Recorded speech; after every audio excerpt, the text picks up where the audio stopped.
Devenir champion d'une promotion de catch majeure comme la WWE, c'est un objectif pour absolument tous les catcheurs. Mais alors, imaginez qu'une fois que vous avez atteint cet immense accomplissement et que vous vous attendez à être félicité pour le plus grand moment de votre vie, la majorité de la communauté catch ruine votre moment.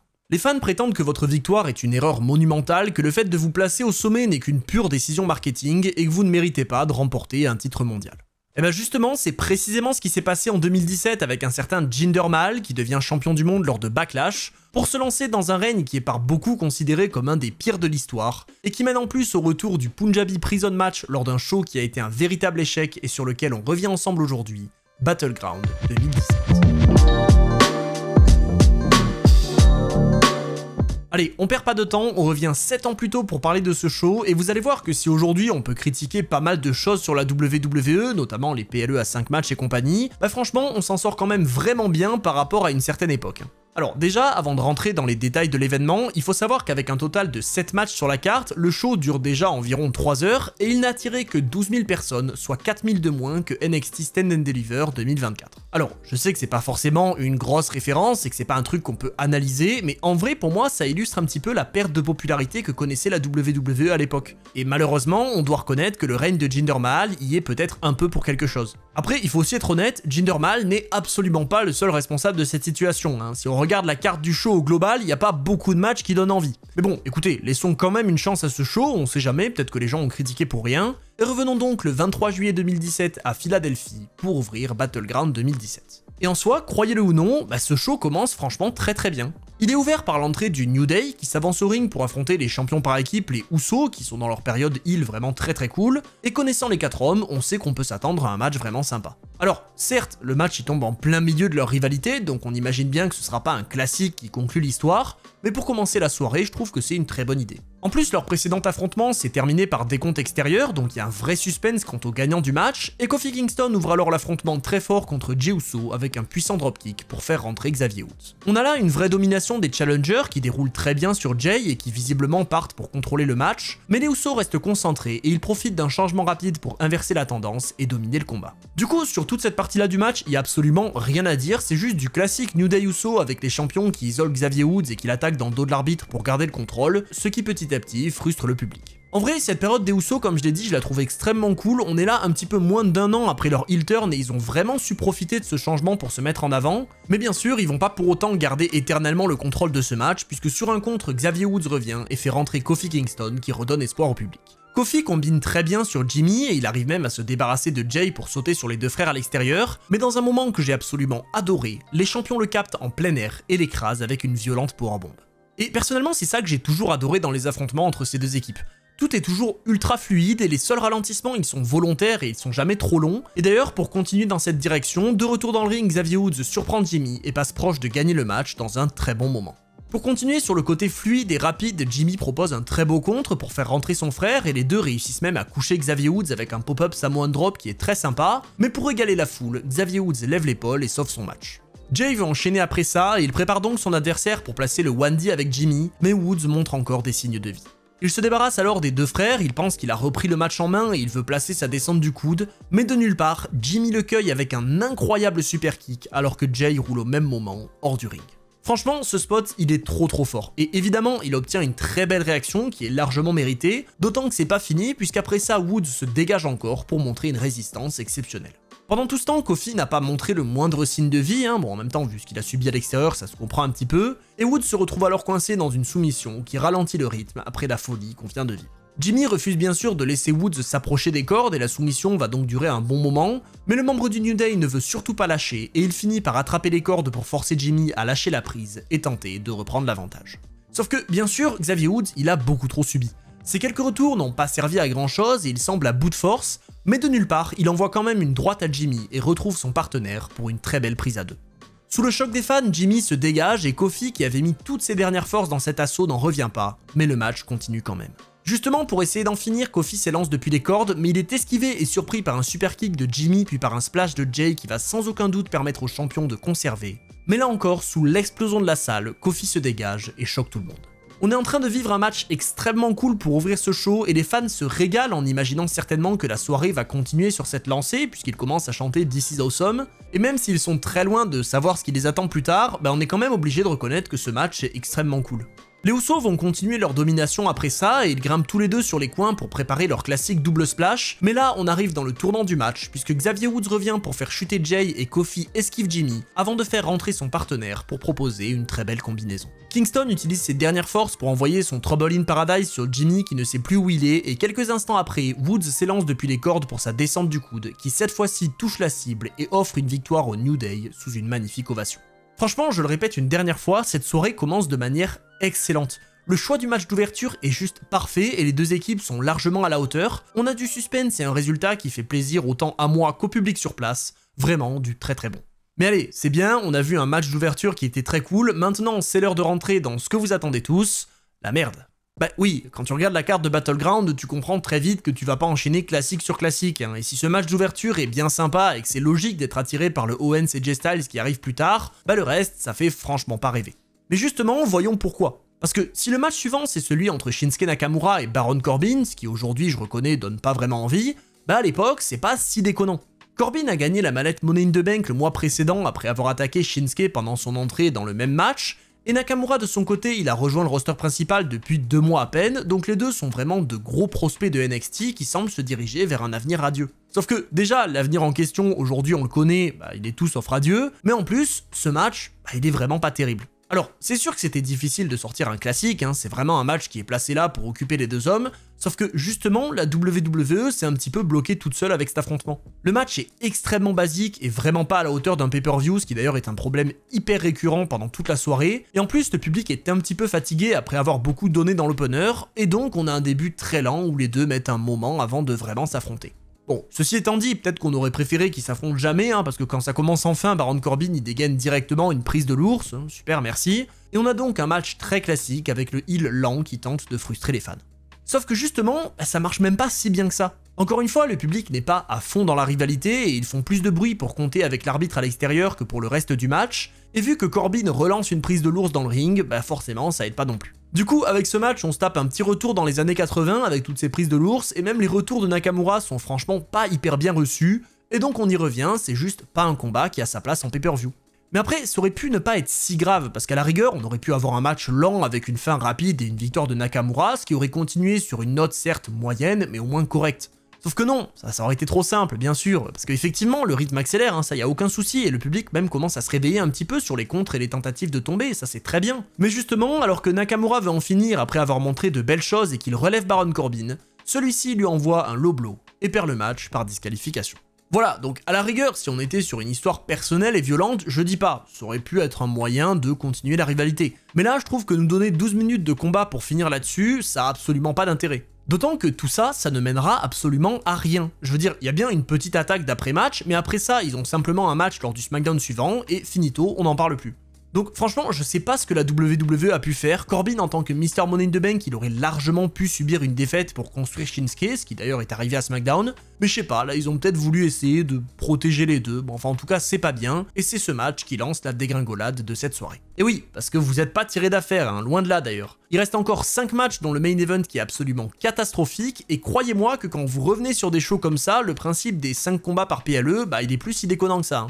Oui, parce que là, on enchaîne sur un match à 5 à élimination pour devenir Challengers numéro 1 au titre féminin de SmackDown.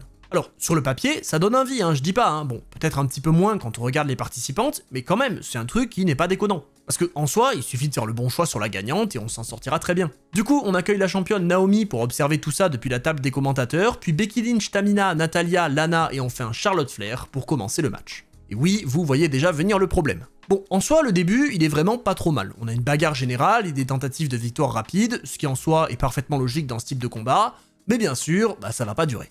Après avoir fait le ménage, Lana et Tamina décident de s'associer pour dominer Charlotte, ce qui encore une fois est logique, c'est certainement elle la plus crédible de ce match, et donc les heels ont raison de s'allier, d'autant que ça fonctionne plutôt bien. Après, le catch proposé est bien sûr pas incroyable, parce que forcément Lana, elle est loin d'être à la hauteur, mais l'arrivée de Becky Lynch et le face-à-face avec Charlotte Flair, lui, est vraiment cool, et il nous offre les quelques combinaisons sympas de ce combat.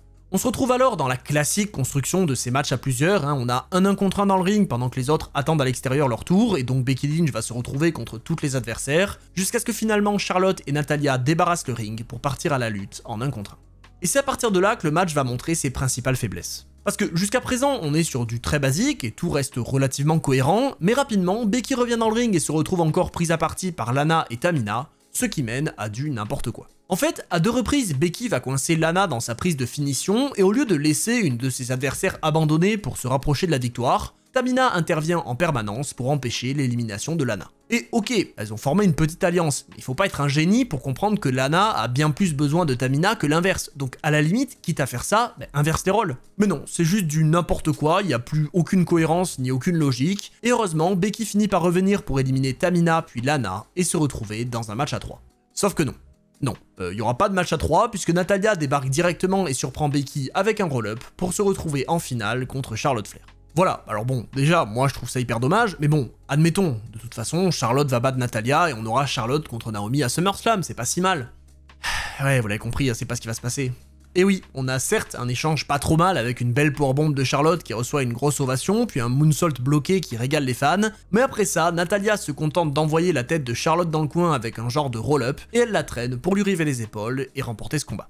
Alors, avec tout le respect qu'on doit à Natalya, je comprends absolument pas cette décision. Je veux dire, déjà, à l'époque, Naomi, c'est pas la championne la plus dominante ou la plus populaire. Alors, pas dans le sens où les gens ne l'aiment pas, les gens l'aiment bien, mais je veux dire, elle a pas la popularité ou le niveau de soutien d'une Charlotte ou d'une Sasha Banks, par exemple. Donc, si tu veux avoir un match dans lequel les fans s'investissent à SummerSlam, autant lui mettre une adversaire qui est vraiment heal avec un personnage qui marche bien. Genre pas Natalya, quoi. Et c'est pour ça que les participantes, elles ont pas été très bien choisies à mes yeux. Je veux dire, évidemment que Tamina et Lana n'allaient pas gagner ce match, mais au pire, donnez la victoire à Charlotte ou à Becky et faites un match face contre face, c'est pas si grave. Non, ils décident de choisir Natalya et on a donc un face-à-face dont tout le monde se fout après ça, parce que Natalya non plus n'a absolument ni soutien ni vraie haine des fans, et inutile de préciser que le match à SummerSlam, il est vraiment pas terrible. Ah oui, et en plus, au passage, Natalya le gagne. Allez, bref, passons à la suite, et justement la suite, elle donne plutôt envie. Kevin Owens fait son entrée pour tenter de récupérer son titre de champion des États-Unis qu'il a perdu dans un show non télévisé contre AJ Styles, ce qui franchement est très cool comme surprise, et sur le papier, cette affiche donne plutôt envie. Et d'ailleurs, ce match c'est le dernier qui est vraiment justifié sur la carte, parce que autant les précédents ils étaient pas terribles, mais au moins ils avaient le mérite d'être réellement justifiés. Vous allez voir que c'est pas trop le cas de ce qui arrive après, c'est juste là pour meubler. Mais allez, Styles contre Owens ça ne peut être que bien, donc regardons ça et espérons que ça relève le niveau. Kevin Owens à l'époque il est dans un très bon personnage et AJ Styles de son côté il est toujours aussi cool, donc d'entrée de jeu le public est investi et ils soutiennent le champion alors qu'il a de beaux échanges contre son challenger.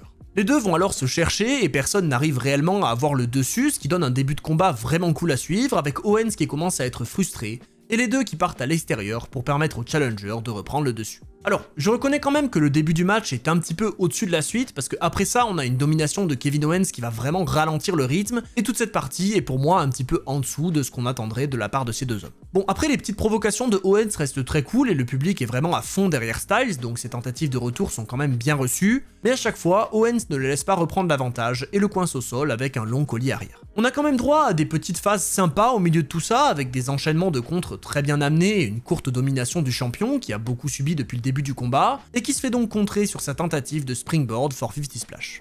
Malgré la douleur, Styles va quand même rester dans l'affrontement après ça, puisqu'il réussit lui aussi à contrer Owens et il revient avec de belles prises, mais encore une fois, alors qu'il grimpe sur la 3ème corde, le challenger revient et après une nouvelle série de contres, il reprend encore le dessus en évitant un phénoménal forearm et en envoyant Styles à l'extérieur du ring. Du coup, vous le voyez, jusque-là, le match est très cool et personnellement, j'ai beaucoup aimé. Sauf que, comme pas mal de combats de la soirée, c'est la fin qui va venir tout gâcher. Parce que, alors que AJ Styles prépare sa prise de finition pour conserver son titre, Owens le contre et l'envoie sur l'arbitre, et les deux hommes se retrouvent alors dans l'incapacité de gagner le combat. Et justement, c'est Owens qui va profiter de tout ça, puisqu'après un échange de soumission, il se retrouve coincé dans un crossface, mais de nulle part, alors que l'arbitre semble avoir un petit peu repris ses esprits, Owens se retourne pour river les épaules du champion, et il obtient un compte de 3 pour récupérer le titre des États-Unis. Sauf que, vous l'aurez peut-être remarqué, il y a un immense problème dans tout ça. En fait, les épaules de AJ Styles ne sont absolument pas au sol sur le compte de 3, donc techniquement le match aurait pas du tout dû se terminer comme ça, il y a juste eu une immense erreur en plein pay-per-view, et la WWE n'a pas eu d'autre choix que de faire comme si de rien n'était. Et d'ailleurs, si vous regardez bien, ça se voit très bien que tout ça c'était pas vraiment prévu, parce qu'après le match, AJ Styles est vraiment frustré, et pour ceux qui douteraient encore et qui pensent que tout ça était prévu, Styles va finir par reprendre le titre dès le SmackDown suivant dans un triple menace, et il ne le perdra finalement qu'au mois d'octobre contre Baron Corbin.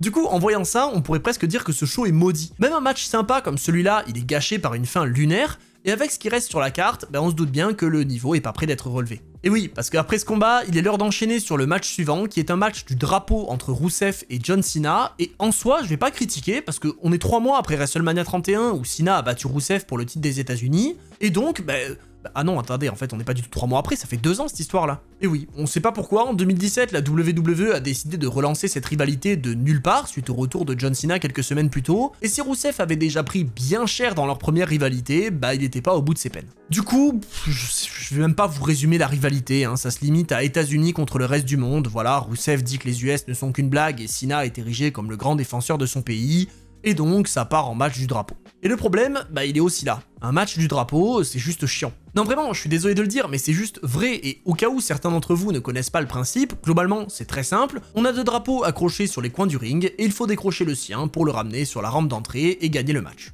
Voilà, vous comprenez bien pourquoi c'est chiant. En plus, le début du combat, il est déjà lent, on sait pas pourquoi, et au bout de 2 minutes, t'as l'impression que les deux sont déjà à bout de souffle, donc super, sachant que le match, ça va pas du tout être le plus court de la soirée, loin de là. Du coup, on a une longue domination de Rusev et Cena qui subit un long moment devant un public qui clairement s'ennuie de voir une rivalité qu'ils ont déjà vue 2 ans plus tôt sur un principe identique, et les échanges dans le ring sont assez moyens et donnent juste envie de voir la fin du match. Sauf que justement, la fin, elle arrive pas du tout de suite, le match il va durer 20 minutes. Et donc on a le retour classique de John Cena qui évidemment fonctionne plus aussi bien en 2017 qu'en 2005, et Rusev finit alors par le contrer pour aller décrocher son drapeau. Bien sûr, c'est pas fini, il faut encore le ramener sur la rampe, et donc Rusev se fait reprendre par Cena qui le couche avec son finish avant de le coincer dans son STF pour le faire abandonner et perdre connaissance. Alors, c'est aussi là qu'on voit le problème du match du drapeau, parce que ça aurait pu se terminer là-dessus, mais là maintenant il faut encore que quelqu'un ramène son drapeau pour gagner, et donc Rusev finit par encore revenir, et il se saisit justement du drapeau bulgare pour tenter de battre John Cena. En vrai, désolé, peut-être que vous vous en rendez compte, juste d'écrire ce que j'ai vu, ça m'ennuie. Peut-être que pour les Américains, c'était une régalade ce match, mais franchement, les rivalités basées sur la nationalité, c'était déjà nul en 2007, alors je vous raconte pas en 2017, et encore plus en 2024. Bon, au moins, petit côté positif, on a quand même un côté un peu brutal après ça, parce que les deux vont s'affronter sur l'arène, et le match prend un aspect un petit peu street fight. Sauf qu'en fait, à ce moment-là, tu vois le finish arriver à des kilomètres. Parce que oui, Rusev a placé des tables à côté de l'estrade américaine, vous le voyez déjà arriver, mais Cena revient et il rampe drapeau en main comme s'il était sur un champ de bataille, voilà, rapport au nom du show, Battleground, bon, c'est juste nul, bref, Rusev il revient et il endort Cena avec sa prise de finition pour te faire croire qu'il va réussir à gagner le match. Sauf que bien sûr, alors que le Bulgare est à 2 doigts de mettre son drapeau à sa place, Cena revient tel un super-héros et le bloque au dernier moment avant de le prendre sur ses épaules pour monter sur l'escalier américain et l'écraser à travers les tables, pour finalement placer son drapeau à sa place et venir à bout de Rusev au bout de 21 minutes de combat. Voilà, vous voyez bien pourquoi ce match est vraiment pas incroyable, en fait tout le long c'est assez lent et en plus on sait très bien qui va gagner et comment il va gagner. Vraiment, quand Rusev place les tables, tu sais déjà que Cena va l'écraser au travers pour placer le drapeau et gagner, c'est le truc le plus cliché que j'ai jamais vu, et autant ça aurait pu marcher au début de la carrière de Cena contre le Great Khali ou je sais pas qui par exemple, mais en Big 2017, franchement, on souffle. Mais allez, maintenant qu'on est passé là-dessus, il ne nous reste plus que 2 matchs, dont le fameux main event qu'on attend tous avec impatience, bien sûr, et on passe donc directement à la suite, avec attention, préparez-vous, un match entre Sami Zayn et Mike Kanellis.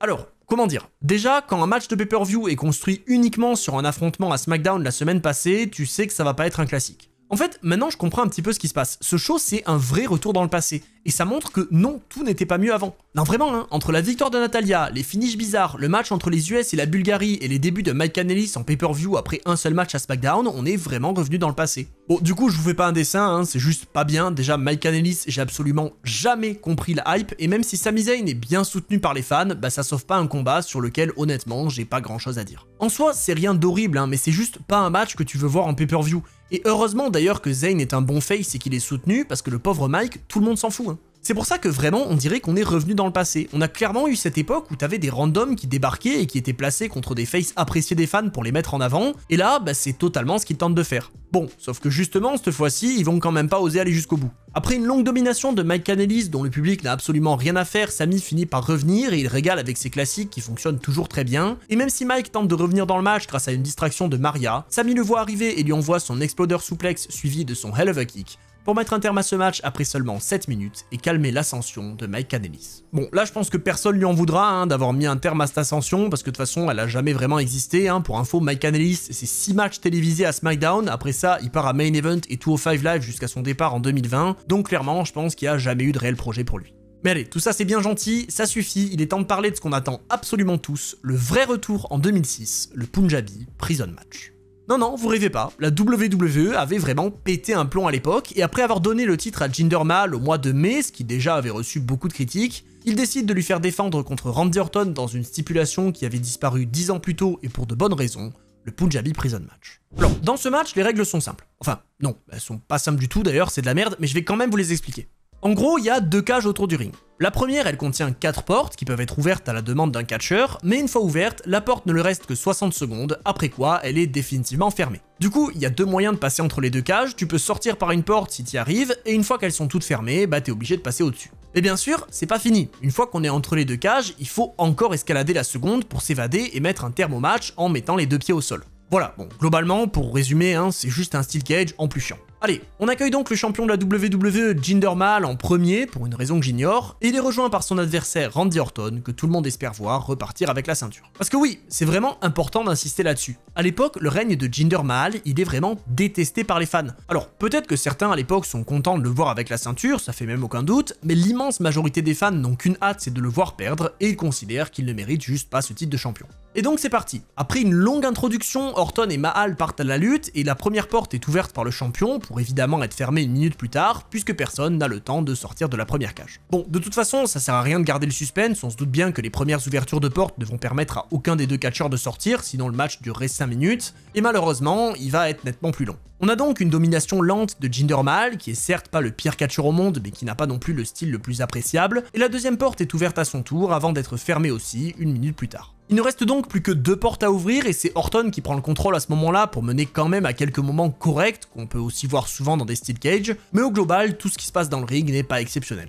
Enfin, en tout cas, tout ce qui se passe et qu'on peut voir, parce que si là déjà vous avez du mal à bien comprendre et voir ce qui se passe, imaginez les gens dans la salle. Et d'ailleurs, c'est pas pour rien que la WWE avait délaissé cette stipulation. Déjà, c'est compliqué pour rien, et si sur le papier c'est impressionnant, dans les faits on voit juste rien. Du coup, après ça, Orton fait ouvrir la 3e porte, mais il est encore stoppé par Jinder Mahal et les 2 luttent pour s'échapper, mais évidemment, personne n'y arrive et il ne reste alors plus qu'une porte pour s'échapper. Oui, et d'ailleurs, allons-y tout de suite, Orton fait ouvrir la dernière porte, il tente son RKO et se fait contrer, et Mahal finit par reprendre le dessus avant de recevoir de nulle part l'aide des Singh Brothers qui sortent de sous le ring et le font sortir du ring, pour laisser Randy Orton tout seul dans la cage. Voilà, bon là normalement c'est là que vous comprenez pourquoi cette stipulation est débile, parce que maintenant que Orton il est tout seul, il peut juste tranquillement escalader la cage pour sortir pendant que Mahal essaye de gagner le combat, et vu que les 2 cages sont assez proches l'une de l'autre, Orton peut tout simplement arriver exactement au même niveau que son adversaire en 1 seconde.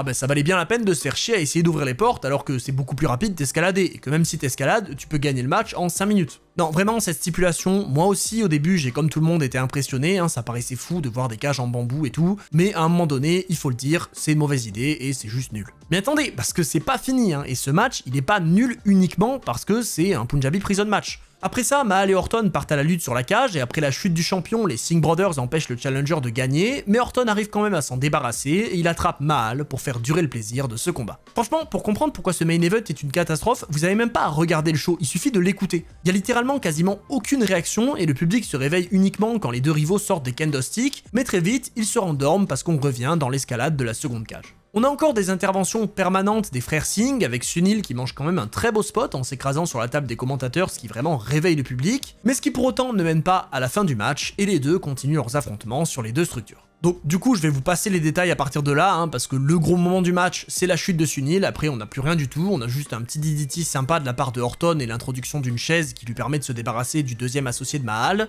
et tout ça nous mène enfin au moment le plus lunaire de cet affrontement. Parce que oui, avec tout ce qu'il a fait, Orton il a littéralement le champ libre, il peut commencer à grimper pour aller chercher la victoire, mais d'un coup la musique de Jinder Mahal se déclenche et personne ne comprend pourquoi.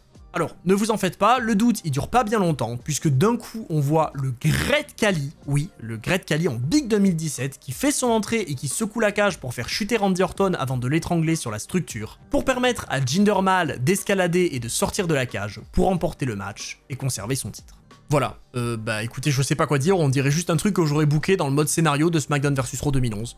Non, sérieusement, c'est juste n'importe quoi. Déjà, le fait de ne même pas donner à Kali sa vraie musique, c'est juste stupide. Littéralement, je pense qu'ils ont eu la flemme de payer les droits pour une apparition d'une fois. Mais en plus, la scène globale, elle a tellement pas de sens. Enfin, vraiment, je sais même pas quoi dire, c'est juste n'importe quoi. Et le pire, c'est que même la célébration de Mahal, elle porte à rire. Parce que Kali lui prend la ceinture des mains à 2 reprises et la lève au ciel comme si c'était lui qui avait gagné. Sauf que le problème, c'est que, ok, c'est bien marrant, hein, on peut en faire des vannes aujourd'hui, mais le main event d'un pay-per-view, bah, c'est pas censé te faire rire. Mais bon, écoutez, qu'est-ce que vous voulez, c'est comme ça que se termine Battleground 2017, un show vraiment catastrophique qui se retrouve dans le top 10 des pay-per-view les plus mal notés sur Cage Match de la WWE avec une note globale de 2,35 sur 10, ce qui en vrai est pas si mal, hein, à côté de Super Showdown qui obtient un solide 0,77. Mais bon, vous le voyez, entre les matchs qui n'ont pas de sens, ceux avec une fin catastrophique et la blague du main event, Battleground 2017 n'a pas été sauvé par son bon opener, et c'est un show qu'on retiendra à jamais comme un immense échec. Mais bon, j'espère que cette vidéo vous aura quand même plu, j'espère que vous aurez bien rigolé sur les souvenirs de ce show absolument catastrophique, sachant que j'imagine il y en a une partie d'entre vous qui avait arrêté de regarder le catch à cette époque. Donc voilà, si jamais vous vous demandiez ce que vous aviez raté entre la génération NT1 et aujourd'hui, déjà c'est pas impossible que ça fasse l'objet d'une grosse vidéo spéciale, voilà, je mets un petit teaser par là, mais en même temps, vous voyez que vous avez pas non plus raté grand chose. Bref, j'espère que la vidéo vous aura plu, si c'est le cas, dites-le moi dans les commentaires et n'hésitez pas à me soutenir en partageant la vidéo, en allant me rejoindre sur tous mes autres réseaux. Vous connaissez la chanson, vous avez aussi mon lien affilié au lit qui peut vous régaler, vous avez toujours les codes de réduction, ça fait de mal à personne. Merci de m'avoir écouté, c'était Monsieur Hawkin et on se retrouve très vite pour d'autres histoires.